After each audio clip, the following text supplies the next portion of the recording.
दोस्तों बॉलीवुड दिन भर के नए एपिसोड में आपका स्वागत है। और आज इस एपिसोड में कुछ बहुत अच्छी खबरें हैं, आपको सुनने में मज़ा आएगा। लेकिन भाई साहब, अगर आपने अब तक चैनल सब्सक्राइब नहीं किया तो कर लो, घंटी नहीं दबाई तो ज़रूर दबा दो, क्योंकि घंटी आप नहीं दबाओगे तो आप पूछते रहोगे कि ये वीडियो नहीं डाला, वो वीडियो नहीं डाला, क्योंकि आपको नोटिफिकेशन नहीं मिलेगा विदाउट घंटी दबाए। आज की नंबर 1 खबर है फिल्म गणपत के बारे में। फिल्म गणपत का ट्रेलर रिलीज हो गया है और इस ट्रेलर को देखकर मैं ये कह सकता हूँ कि इस फिल्म को बहुत बड़े स्केल पे शूट किया गया है। फिल्म में VFX का बहुत काम है और यही वजह है कि इस फिल्म का बजट भी बहुत भारी भरकम है।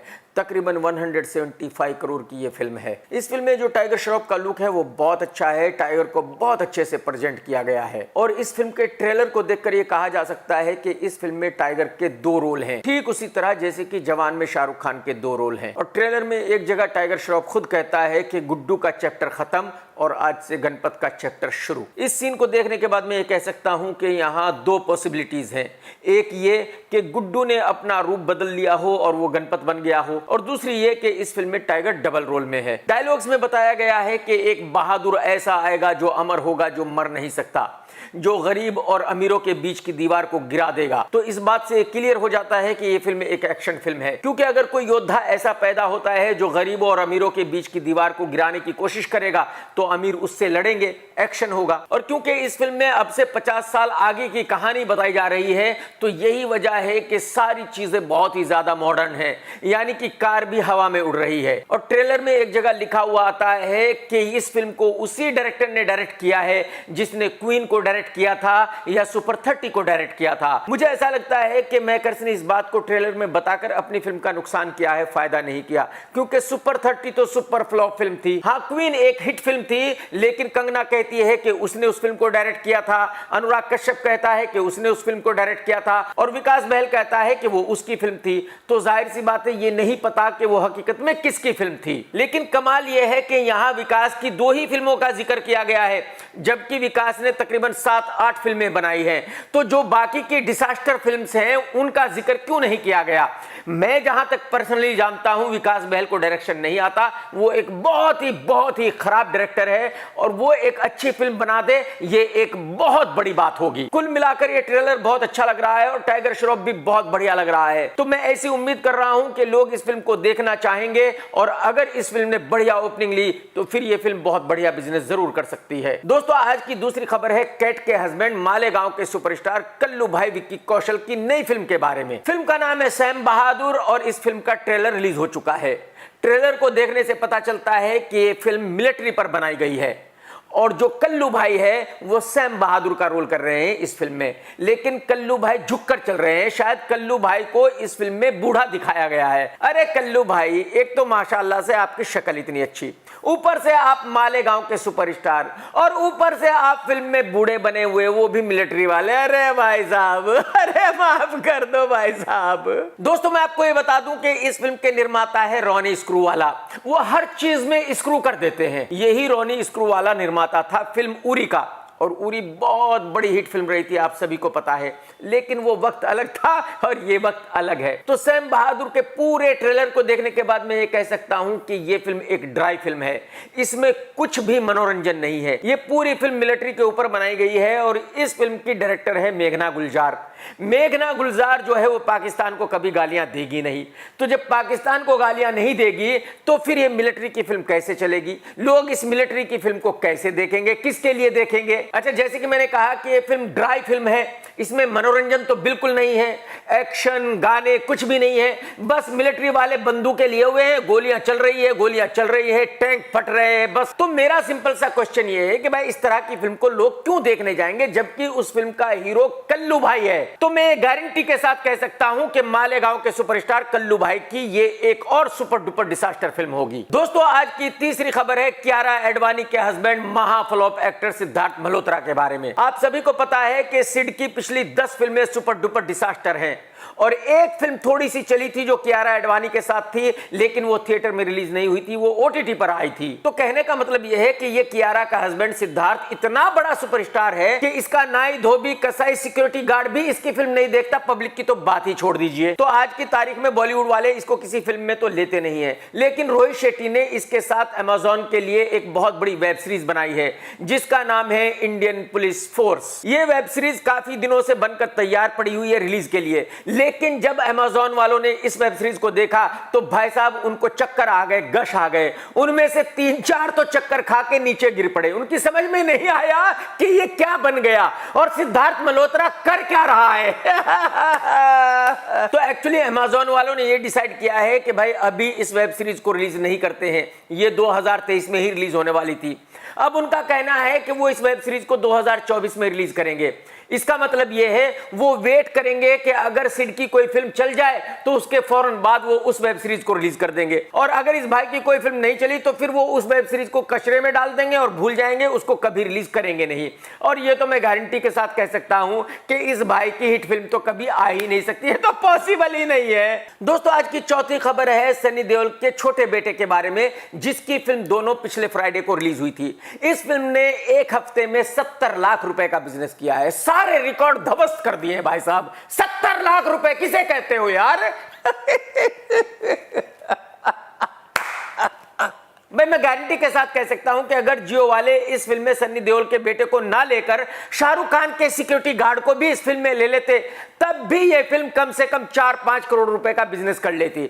लेकिन सन्नी देओल के बेटे के साथ इस फिल्म ने बिजनेस किया है 70 लाख रुपए का, और इसकी हीरोइन थी पूनम ढिल्लन की बेटी। अरे भाई साहब, मतलब ये दोनों ही बच्चे इतने टैलेंटेड है भाई साहब, के टैलेंट जो है इनके चारों तरफ लुढ़कता फिरता है। मतलब टैलेंट में इनके सामने हाथ जोड़ लेता है कि आप हमें माफ कर दो भाई, आप एक्टर मत बनो यार। आप सभी जानते हैं कि सनी देओल के बड़े बेटे की 2-3 फिल्में सुपर डुपर डिजास्टर हो चुकी है और वो शादी करके बेचारा गांव जा चुका है खेती करने के लिए। अब इस छोटे बेटे को भी शादी करके गांव जाना पड़ेगा खेती करने के लिए, और कोई चारा नहीं है। दोस्तों इसी हफ्ते एकता कपूर की भी एक फिल्म रिलीज हुई थी जो सॉफ्ट पोर्न थी, जिसका नाम था थैंक यू फॉर कमिंग। इस फिल्म ने भी बॉक्स ऑफिस को हिला डाला भाई साहब। इस फिल्म ने पहले वीक में बिजनेस किया है तकरीबन 5 करोड़ रुपए का, और भाई साहब इस फिल्म का बजट था 50 करोड़ रुपए। कितना? 50 करोड़ रुपए। ओ भाई, मतलब आप सोचिए, अंदाजा लगाइए कि एकता कपूर कितनी होशियार प्रोड्यूसर है भाई। उसने भूमि पेडनेकर को मेन लीड में हीरोइन लेकर एक फिल्म बना डाली, और ऊपर से ये उम्मीद कर रही थी कि ये फिल्म सुपर डुपर ब्लॉकबस्टर हो जाएगी। मैं तो एकता कपूर से यही कहूंगा कि मैडम जी आप फिल्में बनाएं, हिट बनाएं या फ्लॉप बनाएं, लेकिन कम से कम ऐसी फिल्में तो ना बनाएं, सेक्स फिल्में तो ना बनाएं, थोड़ी तो मर्यादा रखिए एकता जी। दोस्तों आज की 5वीं खबर है विवेक अग्निहोत्री की फिल्म द वैक्सीन वार के बारे में। आप सभी को पता है कि ये फिल्म 2 हफ्ते पहले रिलीज हुई थी। इस फिल्म ने लाइफ टाइम बिजनेस किया है 6 करोड़ रुपए का, लेकिन 2 हफ्ते के बाद भी विवेक अग्निहोत्री हार मानने के लिए तैयार नहीं है। आज भी विवेक ये कह रहा है कि ये फिल्म सुपर डुपर ब्लॉकबस्टर हो चुकी है, इस फिल्म से बढ़िया फिल्म हिंदुस्तान में कभी बनी ही नहीं है। मैं बहुत बड़ा डायरेक्टर हूं, मैं बहुत कमाल की फिल्में बनाता हूं, बिल्कुल अलग फिल्में बनाता हूं। मतलब विवेक अग्निहोत्री द कश्मीर फाइल्स के बाद यह समझ रहा है कि उससे बड़ा डायरेक्टर कोई नहीं है, और विवेक अग्निहोत्री अपनी पुरानी फिल्मों को याद नहीं करना चाहता, और वो सभी सेक्स फिल्में थी जैसे कि जिद, स्टोरी, हेट स्टोरी वगैरह वगैरह। तो जबकि ये फिल्म रिलीज हुई सुपर डुपर डिजास्टर हो गई, थिएटर से उतर भी गई, अभी भी विवेक हार मानने के लिए तैयार नहीं है, हाथ पांव मार रहा है और कह रहा है कि भाई मेरी फिल्म को देखो। और कुछ नेताओं ने विवेक अग्निहोत्री से कहा है कि भाई साहब अगर आप इतने ज्यादा परेशान हो कि आप अपनी फिल्म सभी को दिखाना चाहते हो तो इस फिल्म को यूट्यूब पर रिलीज कर दो, सभी लोग फ्री में देख लेंगे, प्रॉब्लम क्या है। और हकीकत बात है, अगर विवेक अग्निहोत्री ये दिखाना चाहता है कि भाई वैक्सीन कैसे बनी थी और कितना अच्छा काम हुआ था और इस फिल्म को सभी को देखना चाहिए, तो विवेक भाई को इस फिल्म को यूट्यूब पर रिलीज करने में प्रॉब्लम क्या है? ओहो, प्रॉब्लम यह है कि विवेक भाई पैसे कमाना चाहते हैं द कश्मीर फाइल्स की तरह, और वो दोबारा होने वाला नहीं है विवेक भाई। अभी तो आप हाथ पैर मारते रहो, तड़पते रहो, बिलबिलाते रहो, कुछ नहीं होगा, कोई आपकी फिल्म देखने वाला नहीं है भाई साहब। दोस्तों आज फ्राइडे है और कुछ कमाल की फिल्में रिलीज हुई हैं, ऐसी फिल्में रिलीज हुई हैं जिनका मुझे नाम भी पता नहीं है, लेकिन मैं आपको ये बता सकता हूं कि आज ऐसी 2 फिल्में रिलीज हुई हैं जिनमें सोलो हीरो है सुपरस्टार संजय मिश्रा। कौन भाई साहब? संजय मिश्रा। आप अंदाजा लगाइए, शाहरुख खान इतना बड़ा सुपरस्टार है, वो भी अपनी 2 फिल्में एक फ्राइडे को रिलीज नहीं कर सकता, लेकिन संजय मिश्रा की 2 फिल्में रिलीज हुई है। और ऐसा क्यों हुआ है? क्योंकि इन दोनों ही फिल्मों के निर्माता बॉलीवुड के बाहर के लोग हैं, बॉलीवुड के लोग नहीं है। बॉलीवुड के लोग संजय मिश्रा के साथ फिल्म क्यों बनाएंगे? तो जो बाहर के निर्माता आते हैं उनको किस तरह से बेवकूफ बनाया जाता है, इसका यह सबूत है। और यह जानकर भी आपको हंसी आएगी कि इन दोनों फिल्मों ने बॉक्स ऑफिस पर तहलका मचा दिया है। तकरीबन 5 बजे हैं अभी, और अभी तक इन फिल्मों का एक शो भी पूरे इंडिया में कहीं नहीं चला है, क्योंकि एक सिंगल आदमी भी इन फिल्मों को देखने के लिए नहीं आया है। इनमें से हर फिल्म की लैंडिंग कॉस्ट कम से कम 7-8 करोड़ रुपए होगी, यानी कि ये 15 करोड़ रुपए गटर में गए। तो बाहर के लोगों को बॉलीवुड में कैसे बेवकूफ बनाया जाता है, कैसे लूटा जाता है और कैसे उनको बर्बाद किया जाता है, ये इस बात का सबूत है। आज एक और फिल्म रिलीज हुई है और उसका नाम मुझे याद है, क्योंकि उसका नाम है भगवान भरोसे।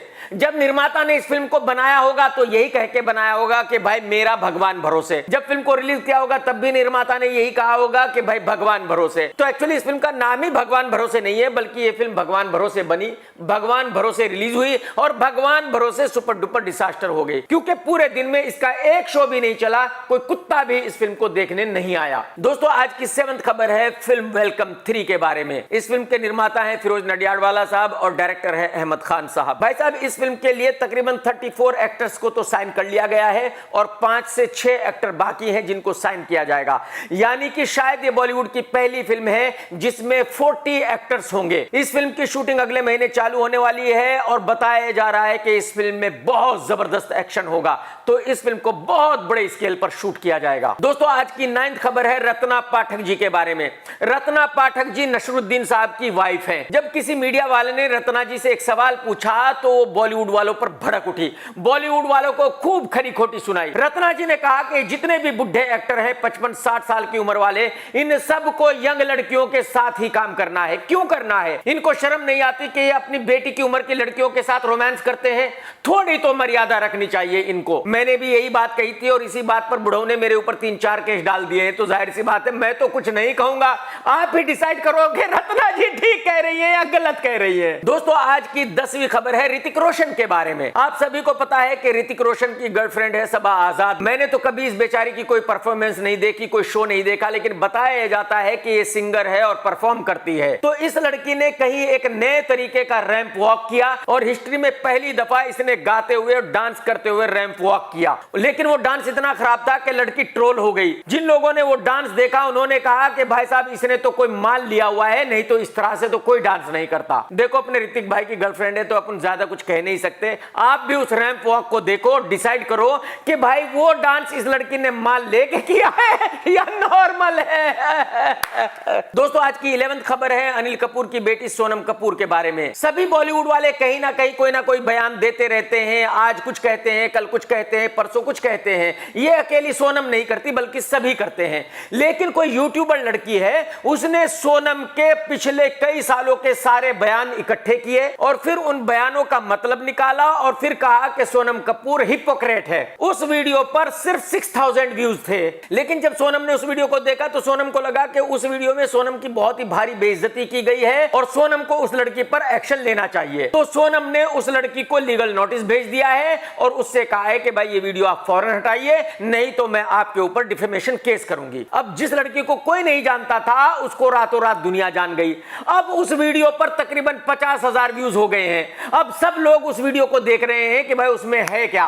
तो एक्चुअली सोनम कपूर ने वीडियो हटवाने के बजाय उस लड़की को पब्लिसिटी दे दी। ये तो मैं गारंटी के साथ कह सकता हूं कि लड़की वो वीडियो तो हटाएगी नहीं, क्योंकि उसको तो पब्लिसिटी ही इस वीडियो से मिलेगी और उसको तो फेमस होना है। तो अगर फेमस होना है तो वीडियो नहीं हटाया जाएगा। तो एक्चुअली मेरे ख्याल में सोनम ने उस वीडियो को इग्नोर करना चाहिए था, बट सोनम ने फालतू की उस लड़की को पब्लिसिटी दे दी। दोस्तों, आज की 12वीं खबर है रजनीकांत साहब की वाइफ के बारे में। रजनीकांत की बेटी ने एक फिल्म बनाई थी जिसका नाम था कोचा दाया। उस फिल्म की प्रोड्यूसर थी रजनीकांत की वाइफ और रजनीकांत की वाइफ ने किसी कंपनी से 10 या 12 करोड़ रुपए लिए थे। बताया जाता है कि वो पैसे जिस काम के लिए लिए गए थे वहां खर्च नहीं किए गए और ना लौटाए गए। इसके बाद FIR हुई और बेंगलोर में अदालत में एक केस गया और बेंगलोर की अदालत ने जजमेंट दिया कि इस FIR को कैंसिल किया जाए। लेकिन जिसने FIR कराई थी वो सुप्रीम कोर्ट पहुंच गया और सुप्रीम कोर्ट ने कहा कि नहीं, FIR कैंसिल नहीं होगी, बल्कि रजनीकांत की वाइफ के ऊपर केस चलना चाहिए, क्योंकि वाकई उन्होंने धोखाधड़ी किया है। दोस्तों आज की 13th खबर है रणबीर कपूर के बारे में। रणबीर कपूर की एक फिल्म आ रही है जिसका नाम है एनिमल, और इस फिल्म का गाना रिलीज हुआ है। इस फिल्म की हीरोइन है मूंछों वाली लड़की रश्मिका, और आपको पता होना चाहिए कि इस फिल्म को उसी डायरेक्टर ने डायरेक्ट किया है जिसने कबीर सिंह बनाई थी। और आप सभी को पता है कि कबीर सिंह में शाहिद ने कियारा को कितनी बार किस किया था, मतलब हर 2 सेकंड के बाद किस थी भाई साहब। डायरेक्टर ने फिल्म में चुम्मों की बरसात करा दी थी। तो जाहिर सी बात है जो डायरेक्टर साहब है ये अपनी आदत से मजबूर है, बिना किसके इनका काम नहीं चलता। तो जो फिल्म एनिमल का गाना रिलीज हुआ है, उस एक गाने में ही रणबीर कपूर ने रश्मिका को कम से कम 8-10 बार स्मूच किया है। खाली ऐसे ही किस नहीं किया, ना ना, पूरी तरह आम की तरह चूसा है भाई साहब। तो अब मैं ये सोच रहा हूं कि यार रणबीर कपूर तो शादीशुदा है, उसने ऐसा क्यों किया। लेकिन फिर मुझे याद आया कि करण जौहर की फिल्म रॉकी और रानी में आलिया ने रणवीर सिंह को खूब दबा के किस किया था, जहां मिलता था वहीं किस करती थी। तो जाहिर सी बात है रणबीर कपूर ने वो फिल्म देखी थी, तो रणबीर कपूर ने बदला लेना था। तो आलिया से उसी का बदला लेने के लिए रणबीर कपूर ने एनिमल में दबा के किस किया है, मतलब हर 2 मिनट के बाद किस किया है। लेकिन मैं आपको ये बता दूं कि आलिया ये खुद कह चुकी है कि वो कम नहीं है। जब आलिया रणबीर रिलेशनशिप में थे, उस वक्त एक मीडिया वाले ने आलिया से पूछा था कि रणबीर कपूर तो बहुत बड़ा प्ले बॉय है, आप उससे प्यार क्यों करती हो। तो आलिया ने कहा था कि भाई साहब जरा कंट्रोल, मैं भी कम नहीं हूं, मैं रणबीर कपूर से बहुत आगे हूं। तो जो लड़की खुद ही कह चुकी हो कि भाई मैं किसी प्ले बॉय से कम नहीं हूं, मैं तो उनसे बहुत आगे हूं, तो जाहिर सी बात है वो चूकेगी तो नहीं, वो भी बदला जरूर लेगी। तो अब देखने वाली बात ये होगी कि आलिया की अगली फिल्म कौन सी आएगी और उसमें आलिया कितनी किस करेगी। भाई साहब मैं गारंटी के साथ कह सकता हूं कि रणबीर कपूर का रिकॉर्ड तोड़ के दिखाएगी लड़की, गारंटी के साथ। दोस्तों आज की 14th खबर है बटले एक्टर आमिर खान के बारे में। आप सभी को पता है कि जब से आमिर खान की लास्ट फिल्म लाल सिंह चड्ढा बहुत बड़ी फ्लॉप हुई है, तब से वो बेचारा बहुत ही ज्यादा डिस्टर्ब है। उसके बाद शाहरुख खान की 2 फिल्में ब्लॉकबस्टर हो गई हैं, तो आमिर खान और ज्यादा डिस्टर्ब हो गया। आजकल रात भर शराब पीता है, तो आमिर खान बहुत जल्दी ही कमबैक करना चाहता है। अब आमिर खान एक फिल्म बना रहा है जिसका नाम है सितारे जमीन पर। इस फिल्म के नाम से ही पता चलता है कि ये बड़ी फिल्म नहीं है, ये एक कोई छोटी सी फिल्म होने वाली है। और इस फिल्म ने ज्यादा से ज्यादा बिजनेस करना है, कितना, 75 करोड़ का या 100 करोड़ का बस। तो इसका मतलब यह है कि आमिर खान ने खुद ही ये मान लिया है कि वो शाहरुख खान का मुकाबला नहीं कर सकता।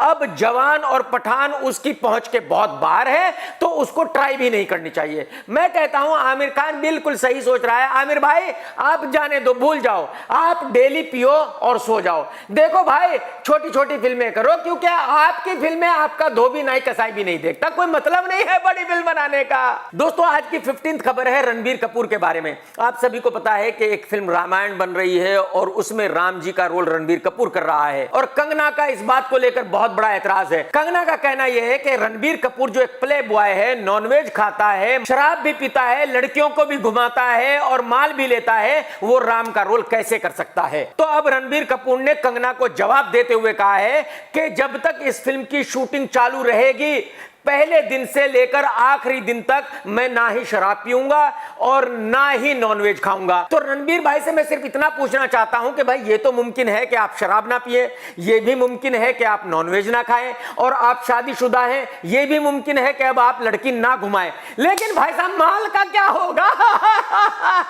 बात को समझो, माल के बिना नहीं आप रह सकते। भाई साहब 2 महीने में पगला जाओगे, आप मेरी बात मानो, गलत कमिटमेंट मत करो, सोच लो अच्छी तरह पहले। दोस्तों आज की 16th खबर है सन्नी देओल साहब के बारे में। पिछले ही फ्राइडे सन्नी देओल के सेकंड बेटे की फिल्म रिलीज हुई थी जो सुपर डुपर डिसास्टर हो गई है, और कंगना ने फिर से बॉलीवुड वालों को लताड़ा है। बॉलीवुड वालों से कहा है कि भाई जब आपके बच्चों में कोई टैलेंट ही नहीं है तो आप इनको हीरो क्यों बनाना चाहते हो, क्यों इनको दुनिया पर थोपना चाहते हो। सन्नी देओल ने अब कंगना को जवाब दिया है। सन्नी देओल ने कंगना से कहा है कि अगर एक बाप अपने बेटे के लिए नहीं करेगा तो किसके लिए करेगा। सन्नी देओल का यह भी कहना था कि कंगना पगला गई है, वो लाइफ में डिस्टर्ब है, इसलिए ऐसी बहकी बहकी बातें करती है। अब मैं तो ये नहीं कह सकता कि भाई कंगना सही है या सन्नी देओल सही है, ये तो आप लोग डिसाइड करो। दोस्तों आज की 17th खबर है फिल्म सलार के बारे में, सलवार के बारे में। जब सलार के निर्माताओं ने ये कहा था कि भाई हम शाहरुख खान की फिल्म डंकी के साथ अपनी फिल्म को रिलीज करेंगे, हम शाहरुख खान को फुल टक्कर देंगे, मैंने अपने वीडियो में उसी वक्त कहा था कि ये सिर्फ और सिर्फ पब्लिसिटी ड्रामा है,